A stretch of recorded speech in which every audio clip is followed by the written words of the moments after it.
Hi everyone, my name is Julia. I am a family lifestyle blogger at thequietgrove.com, and I'm doing a whole series of sublimation videos here on YouTube for those who are looking into doing sublimation and don't know where to start and need a little bit extra help on there. So today's video we are going to be talking about what equipment and materials do you need to do sublimation at home.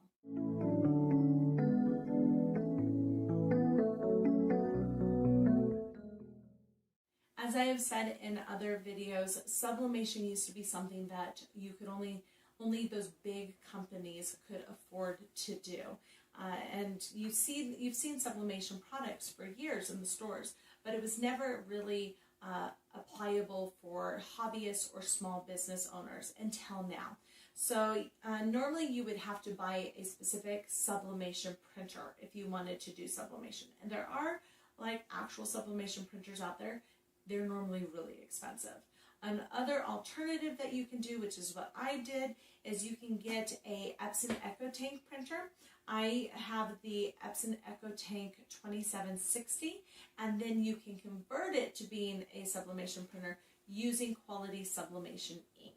Now, a key to converting the printer and being able to use this as the sublimation printer is you need to start new. You can't mix regular ink with sublimation ink. It'll just ruin your project and your printer. So you want to get a brand new printer. There are a bunch of different Epson EcoTank printers that you can get. I'll link all of them below for the ones that are most preferred on there. Again, I have the 2760. And when you first set it up, instead of adding the ink from that comes with the box, you add sublimation ink. I will link the tutorial of how to convert a printer down below for you.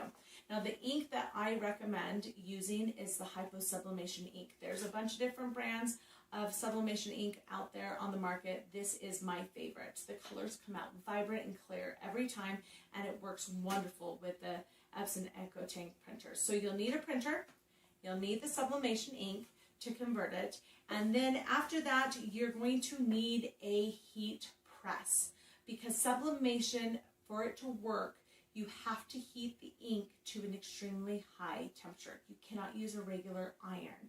You need a heat press. So you either get one of those large heat presses, industrial heat presses that you don't move around, or if you're like me and you don't have a dedicated craft room or office space, you can get Cricut's easy presses, which are heat presses that are very portable.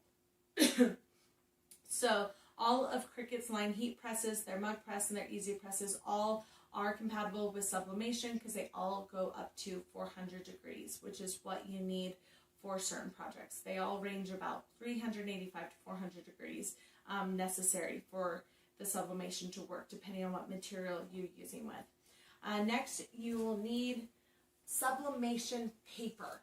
Technically, you could print on regular paper, it just doesn't work as well. If you want the best quality sublimation results, you're going to want to use sublimation paper. My favorite brand is A-Sub.